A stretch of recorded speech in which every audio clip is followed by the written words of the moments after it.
Hello and welcome back. I am really glad you're here. This week, as a follow-up to my last solo episode 2 weeks ago, we are talking about the things that we as the adults may be doing that are causing challenges and complications with our kiddos making friends. So 2 weeks ago, I talked about the misperceptions and misconceptions our kids have about friends and how that makes it more challenging for them. The things that they are thinking that are maybe not true, maybe not realistic, just things that kiddos tend to think about friends that really we can challenge and we can support, and it will help make it easier for them to actually make friends. So this week, we're going to talk about the things that we as the adults may believe or maybe reinforcing that's actually getting in our kiddos' way when it comes to making friends. And so I have some bullet points, but I could we'll also think of other things as we go, because that's kind of what happens. I'm going to start with the one that I think is maybe the most emotional, possibly the most controversial. And that is that a lot of parents, mainly parents, but also sometimes teachers, therapists, practitioners, worry about kids and teenagers that don't have friends without really considering how important it is to that kid. So this first one is believing that every child needs friends. I do believe that everybody needs another body. I think we all need people. It's part of the social structure that we live in. We all need to have contact and relationships with other people. I do think there are some people that are okay with those other people being family members or being acquaintances that you only see in certain places.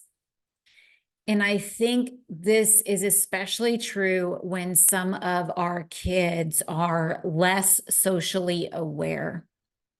Sometimes they may actually be bothered by their peers and they prefer to do things on their own. I do think this is something that a lot of our kids grow out of, is the desire to just kind of be on their own. I think as they get older, more into middle school, more into high school, more into adulthood, this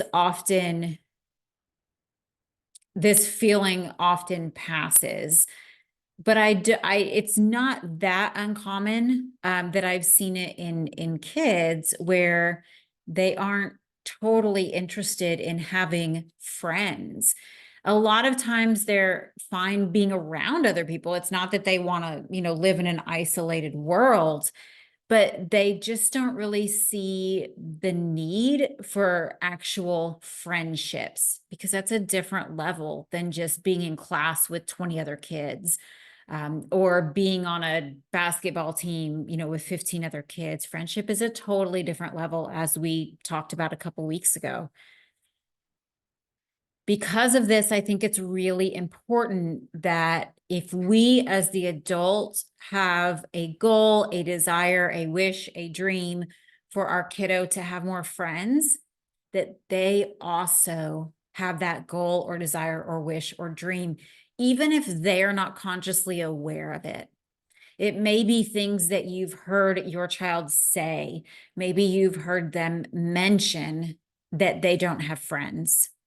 Or maybe you've heard them make comments about how other people have friends. Maybe they've noticed that.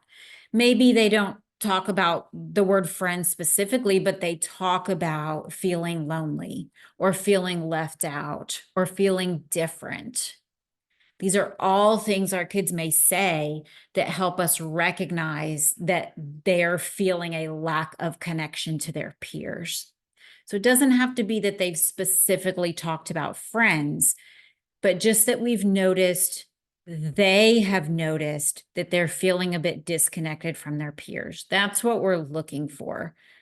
If you don't notice that in your kiddo right now, it's okay. It may just be the phase of social development that they're in right now, that they don't really notice or recognize that they don't have friends.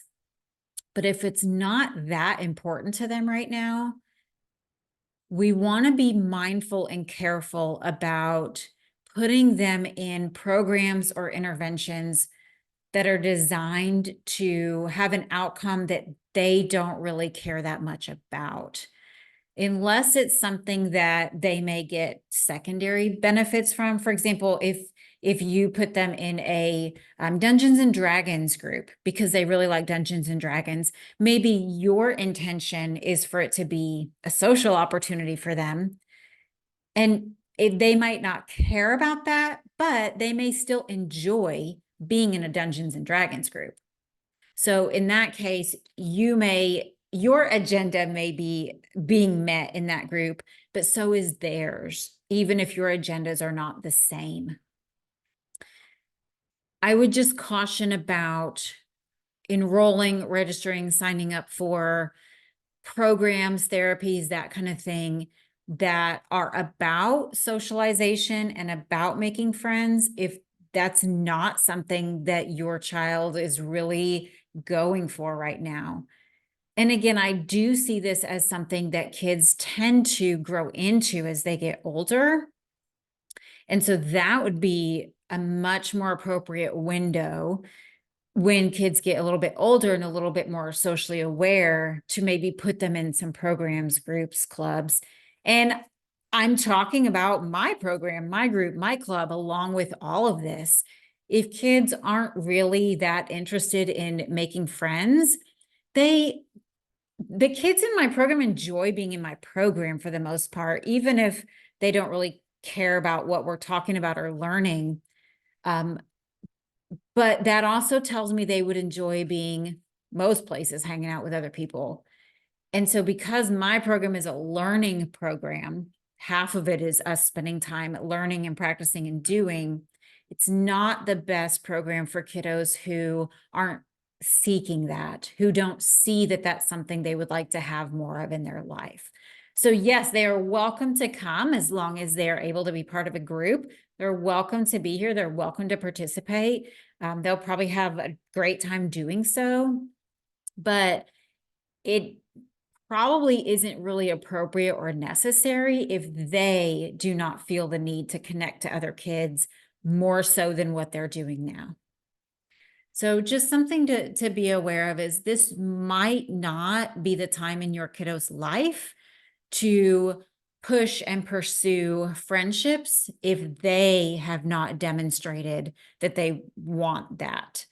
I think if you haven't heard your kiddo talk about things like that, I think it's always worth opening the conversation, having that conversation with your child so that you can get a sense of, is this something that they do think about? They just haven't mentioned it?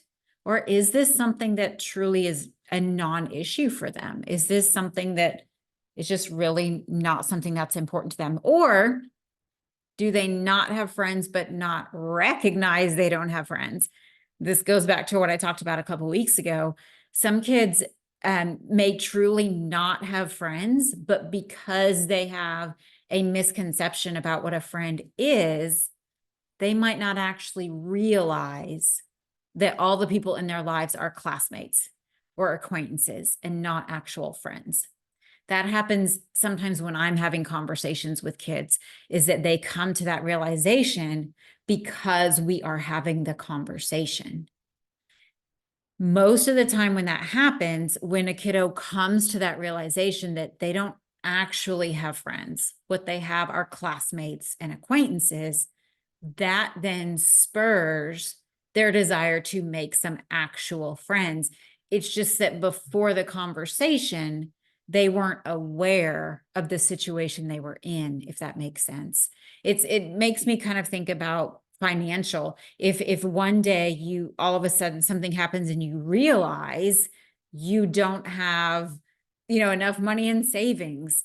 You maybe can't pay your, your rent or your mortgage next month. Now, all of a sudden you notice that there's a problem, even though this has probably been something that's been building and coming for a little while, but you might have been really oblivious to it until something happens that really makes you see this is definitely something I'd like to change. It could be a health situation, right? You may think about your health, but it may take something happening or a conversation. Maybe you have a friend who has, a negative health experience, gets a diagnosis or an emergency surgery, and it just helps you realize that, yeah, you actually would like this situation in your life to be different, but you never really thought about it until something triggered that thought. So if you feel like your kiddo doesn't really think about friends, isn't really interested in friends, I would definitely encourage you to just open that conversation with them and see where it goes, see what they say. You'll either create some awareness in them that they don't have right now, or you'll be able to see that maybe they are aware of it and it's just not that important to them. So that's the first one on my list. Is I think sometimes as adults, we tend to pursue our own agendas when it comes to our kids, especially in this realm of social and friendship. Sometimes we are the ones who want our kids to have more friends. But if we're going to do supports and interventions for that, it's really important that it's important to the kid as well. It's important that it's something they want help with. There have also been several times here at Starfish Social Club where parents want to enroll their kiddos in the program and their kiddo just isn't interested, but then later they are. I've had it happen a year later. I've had it happen 3 years later. So I've had kids that were in the program and left and then have come back later in a totally different frame of mind about the whole thing. So there's not a window that's going to close. We're not going to miss our opportunity to support our kids with making friends. I think the only time that may happen is if the program or plan that you have is based on them being a certain age and then they age out of that. But for the most part, we're not going to miss that window. That window is whenever your child is open and receptive and ready for it. That's the window that we're looking for. Next on this list, I think, is almost the flip side of that, and that is when parents feel like their kiddo's social situation is fine because the parent is their friend. This is primarily a mom thing, but I've also seen it in a couple dads. Especially, I notice if the parents are not together. I've seen that in a couple dads. But I do primarily see this with moms. If I see it, it's usually a mom, where that person is this kiddo, teenager, young adults social network. They go everywhere together, they do everything together, and it becomes habitual. It gets to the point where you don't even think about it anymore. So if your child, teen, adult wants to go to the movies, wants to go to a concert, wants to go for a hike, you are the one who goes with them every time by default.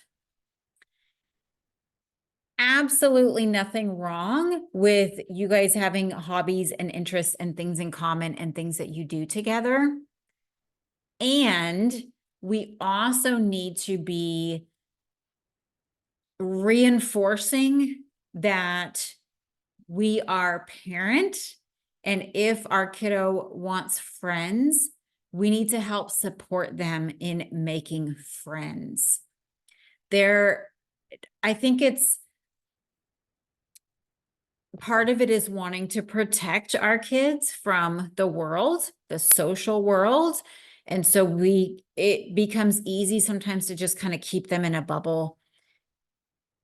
But at some point, honestly, ideally, our kiddos outlive us. And so if we're their only social network, that goes away when we go away. Also, even if I think about myself and I think about some of the students I've worked with, I've had some students that I've become really close to. I mean, I'm close to all of my students, but I've had some students where a few years ago, I broke my elbow, and I had a student who was helping me with chores and things around my house. I've had students that I've gone to events that they're in out in the community. I've had students where I become really close with their parents.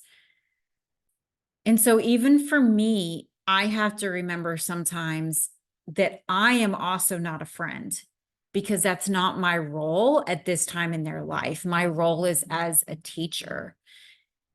And so while I love hanging out with my students and spending time with them, I also have to make sure that there's space for their peers. I have to make sure that I'm not stepping into and overtaking the space that really should be filled by their peers, which just reminded me, I kind of forgotten about this. A couple months ago in the town where I live, I volunteered for Tim Tebow. I forgot his name for a second. Tim Tebow. He sponsors the Night to Shine, which I think it started in one city and now it's kind of a movement. And it's basically a special needs prom. And so it's an event that gets put on and it's free for the participants to attend. The one that I went to in my town, they had all kinds of activities and events going on. They had face painting, they had people drawing caricatures, they had karaoke, all kinds of things going on. And so I volunteered for that, and they match volunteers with attendees. And so it's not so much that you're like their date, because that's not how it's meant to be. So I was matched with a young woman, and she was actually there with some of her friends. They were college age and they had gone to high school together. And they were still connected because they were in a Special Olympics team together. So they were no longer in school together, but still connected because they were in the Special Olympics team. And one of the things that I noticed is that there was a young woman that obviously knew all of the attendees in this little, I think there were 4 of them in this little pod, and was really overbearing and always trying to be in the middle of everything that they were doing. She was not an attendee. She was a volunteer like I was. But her presence was really overbearing. She was trying to be in all their pictures. She was trying to be in the middle of everything. She was trying to orchestrate what they did and where they went. And with my attendee, we were being very social. We were having really great conversations, but we were also making joint decisions on what we wanted to do, where we wanted to go. And at no point did I feel the need to insert myself into her life, her social group, her event, if that makes sense. So I asked her toward the end who this woman was, because they clearly knew each other. And she said, it's the woman who's in charge of their Special Olympics team. And it was just interesting to me how much these were all really independent people. The attendees that were there, like I said, they were early to mid 20s. They were all really independent. They could have been just fine without us. And I just couldn't help but notice how much this woman kept trying to insert herself into everything. And I think it's a great example of exactly what I'm talking about here, that's not our role. They had each other. They already had a social group of each other. So it's not like any of them were being left out, were isolated. None of that was happening because they already had their own social group. But she was almost trying to be the leader of their social group, even though every one of them was completely capable of making their own decisions, of doing what they wanted to do, of getting their needs met. They were all very capable of that. And so I think a lot of it was her trying to meet her own needs. I think a lot of us, those of us who are professionals in this field, I think a lot of us have a need to be needed. I know I used to have that very strongly. I think sometimes as parents, we develop that too, a need to be needed. And I think that's really what was coming through for this woman that night was she needed to be needed, even though they didn't need her for anything. But it just struck me how she was almost trying to build this dependence on herself. She was almost trying to create this situation where they were seeing her as the leader and being dependent on her, even though none of them needed that from her. I think we can create situations like this with our kids, with our students, inadvertently. There's nothing that we're doing that's ill-intentioned. There's nothing that we're doing that's malicious. But I do think as parents and teachers that we sometimes step in to fill a role that we see isn't being filled, even when it's not our role to fill. And that's definitely how I see the role of friend. If we're family, if we're teacher, the role of friend is not our role to fill. The role of friend comes from peers. It comes from people who choose each other.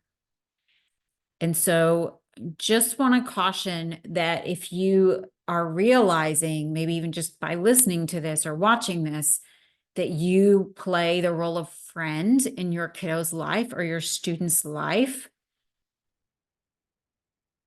just think about how the more appropriate choice is probably to take a step back and teach them and support them in starting to fill that role with other people.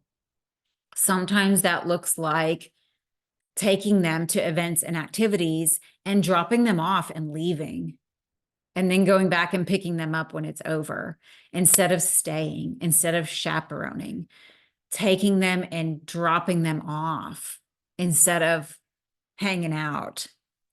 It may look like, if they want to go to a water park, that absolutely you can go. Let's find someone else that you can hang out with for the day while you're there. All right. So who else do you know that might also want to go to the water park this weekend? Who else do you know that we can ask? Who else do you know that might want to go? I think it just gave me a thought that this can sometimes be even more pronounced when kids are the only kid, or when their siblings, there's a big age gap between them and their siblings. I'm just thinking about it because I previously in my life was a step parent to an only child, and I could see that happening, that there were some times where on the weekends or on holidays the three of us would go do things. And in hindsight, I can see how that role, that social peer role, was being filled by parent, when really it was probably a more appropriate role for a peer. So I can see how I've even done that at times in the past as well. So that's the second one, is allowing ourselves to fill the role of friend for our kiddo or our student, when really that role should be filled by people who are actually friends. And we are almost robbing our kids of the opportunity to develop those skills if they don't ever have to develop them. If your kiddo doesn't ever have to develop the skills to meet other people and interact with other people and create friendships, they are not going to be able to do that. It actually just reminded me too, when I was growing up, we lived in a very small town, and my dad was really well known. And there was a family in our town. It was a man and his mom. The man was about the same age as my parents, and his mom obviously was elderly at that time. And the man had some cognitive impairments. And so he had lived with his mom his whole life because he didn't have the skills to live independently. Very kind man. He would call my dad on the phone every evening at 7 o'clock. So every evening at 7 o'clock, he would call my dad on the phone, and my dad would just listen to him talk about how his day was, what was going on, whatever he wanted to share. But I can even see now in hindsight, they weren't actually friends. They didn't go do things together. They didn't hang out together. And so in hindsight, it would have been really awesome to help that man make actual friends, make actual connections with other people. So again, we lived in a small town, but there was a city 30 minutes away. It probably would have been really beneficial to him to join some groups and programs and things in that city where he could have made connections with people who would actually be friends for him. So I was always really proud of my dad for that connection that he had with that person. But in hindsight, even that I can see it was almost not, it could have turned into creating an opportunity for this man to make genuine friendships and with people that he could go do things with and that kind of thing. The third idea that I have about the things that we as adults do that can get in the way of our kiddos really having relationships and friendships is that sometimes we try to play matchmaker. And I've talked about this a few times before. So if you're a loyal fan, this probably isn't going to be new. But one of the things that we tend to do, we do it in classrooms, we do it at home as parents, even sometimes coaches or, group leaders may do this, is that sometimes when we're really trying to create relationships for our kids and support them in that, is that we become matchmaker in terms of trying to set up play dates, hangouts, whatever you want to call it, for our kiddo with all the best intentions, absolutely all the best intentions, but not always taking into consideration if this other person is even, number one, a good match for our kiddo, and number two, if our kiddo is even interested in spending time with them. So when we talk about friends, the first point that I always make is that a friend is somebody we're choosing to spend time with. If your kiddo isn't choosing to spend time with that person, that's not a friend. That's an acquaintance that you are trying to put in a friend role, but your kiddo didn't choose them. The second thing is it's somebody that we enjoy spending time with. A lot of times the people who end up in these kind of contrived social situations are family members, like cousins. Cousins tend to end up in that position a lot. Also, people that our kids knew when they were younger, sometimes we have a hard time letting go of that. And so it could be somebody that 4 years ago our kid was in a class with and they got along. And so we just keep trying to kind of push that. So absolutely, totally fine with us organizing hangouts, play dates, that kind of thing, if our kiddos want to spend time with this other person, if they enjoy spending time with this other person, and if they get along when they're together. If those things aren't the case, probably better off letting it go instead of trying to organize something that they're really not that interested in. Maybe because they don't have anything in common. Maybe because their personalities aren't a good match. I mean, there's several reasons why it just might not work out. That's what we talk about with friendships too, is the two important things that need to be in place is we need to have things in common with this person, and our personalities need to be a good match. So they don't need to be the same personalities, but we need to be able to get along and enjoy hanging out with this other person. So just because we have things in common doesn't always mean we're going to get along. And just because we like hanging out together, it gets pretty difficult if we don't actually have anything in common. It gets difficult to have things to talk about. It gets difficult to have things to do together if we don't really have a lot in common. So the ideal situation would be that we ask our kiddo who they would like to spend time with and see how we can, if our kids are younger, how can we get in touch with that kiddo's parent? If they're older, how can, I talked 2 episodes ago about how we move from an acquaintance to a friend. So that's something our kids can start doing once they get older, old enough to do that on their own. I do often hear from parents at Starfish that they reach out to other parents from their school, from their neighborhood, trying to organize play dates, hangouts, and that they have a hard time with people just responding or people being available. So I will say, I think it kind of has to go both ways. I think we all need to be the ones trying to instigate play dates and hangouts with the kids that our kid has requested. We also need to be able to receive invitations and follow through and actually make things happen. Yes, everybody's busy. Yes, everybody's got a lot going on.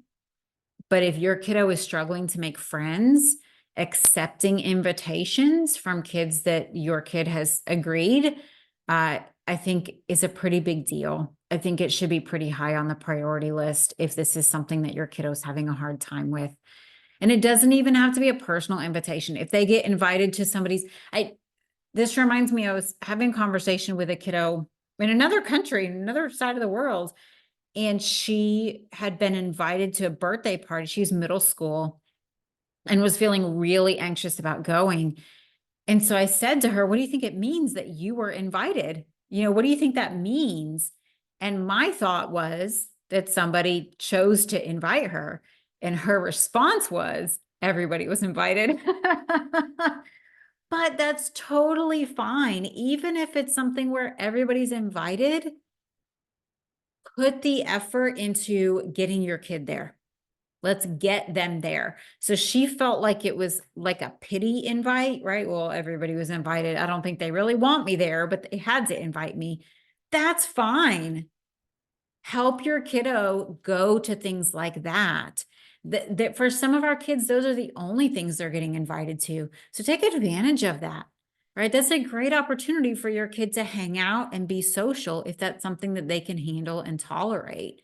Absolutely take advantage of something like that. If your kiddo gets invited, do everything you can to try to get your kiddo there to that event.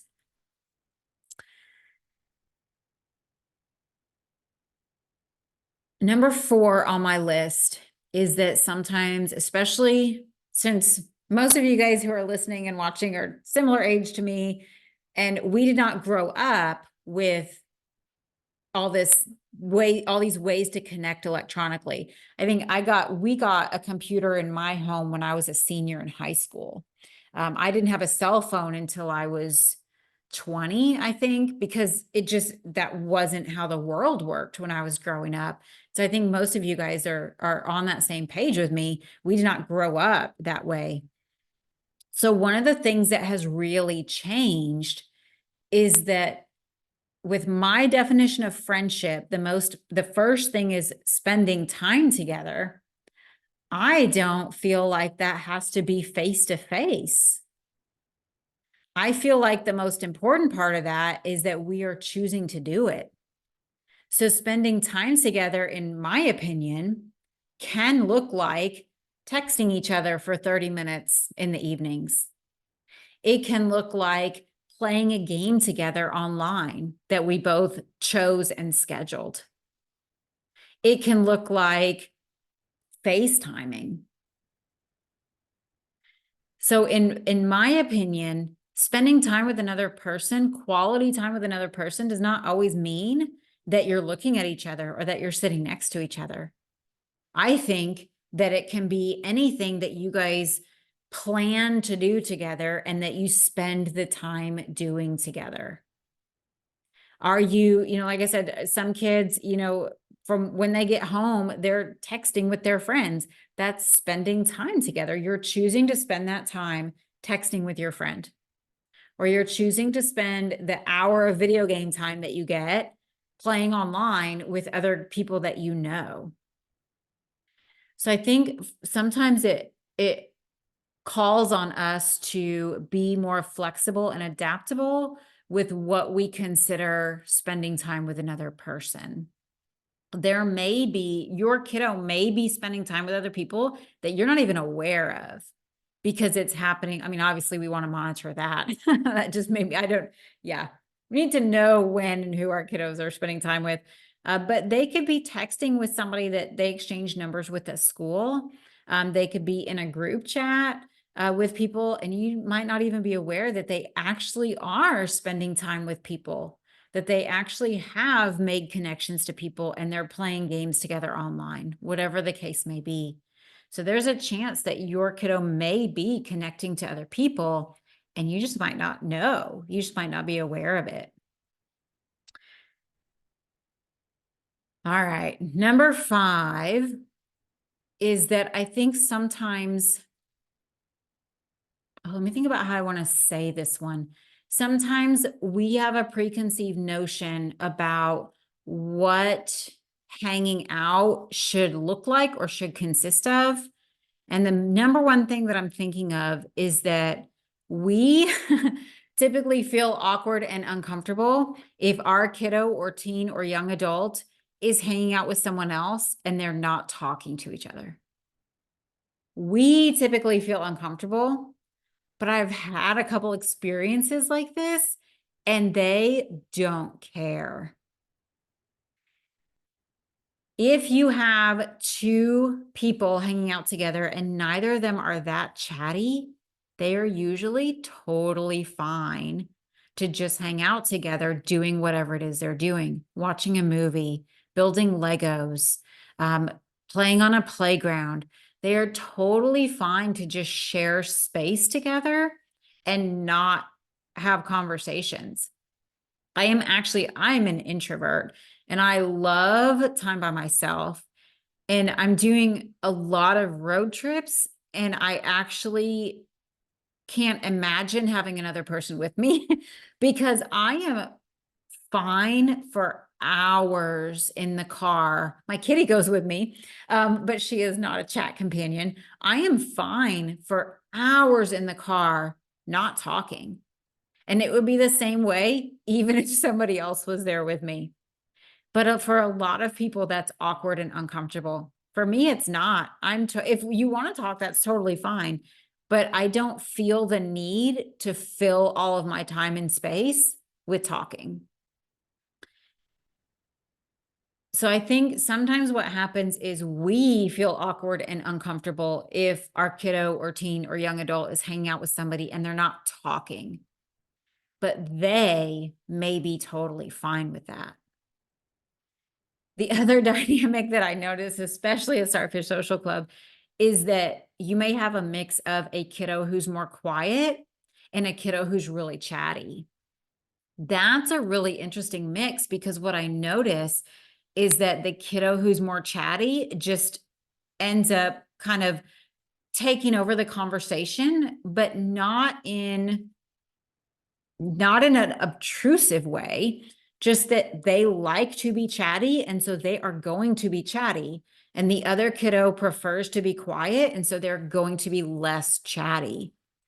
But both people are okay with that dynamic. I think that's the important thing, is that both people are okay with that. You actually have some people who like being around chatty people. They just don't want to be one of the chatty people, but they are totally fine being around people who are really chatty. And the same, you have some people who are really chatty who actually really enjoy having someone who just listens instead of kind of battling for airtime. So just being mindful that when our kids, teens, young adults are hanging out with people that they choose, that we allow that to happen in a way that they're comfortable with. I do think after hangout sessions, we can have conversations about that, because there definitely are times, one thing we have to be aware of is our kiddo not doing something because they don't want to, they're not interested, or because they don't know how. So I do think if you're wondering about that, after a hangout session is a great time to have that conversation. I noticed that you guys weren't really talking. Are you okay with that? Or did you just not really know what to say? So I do think we can always ask. I tend to assume in any given situation, if there's a communication breakdown, if there's a social breakdown, if there's awkwardness, I always tend to assume that it's because my students don't know how to handle that situation. And so I'll come in after the fact and we'll talk about it. Did you want to join that game and you just weren't sure what to say? Did you want to play with those kids and you just didn't know if they were going to say no? So I just always tend to assume that somebody doesn't know how to be more social or engage or interact. But I also tend to wait until after the fact and then have that conversation, because I don't want to have it in this situation if they're actually totally fine. So we'll usually have it after the fact. I'll point out what I noticed. And then I'll ask them, what do you think? I noticed that everybody else was making jokes and you weren't. Do you think that's because you didn't really know what to say, or were you totally fine just listening to their jokes? And so, I've seen that too. I'm thinking of one student in particular who is really amused listening to, and think of two, they're really amused listening to other kids talk and be silly and tell jokes, but they don't want to be the one talking and being silly and telling jokes. They just want to be part of the group, but in their own way. So I think it's important to be able to start to figure that out with our kids too, is how are they comfortable hanging out with friends? What's comfortable for them? And then also just asking if there's certain things that maybe they didn't know how to do or they didn't know how to handle, so we can kind of start to figure out between those two.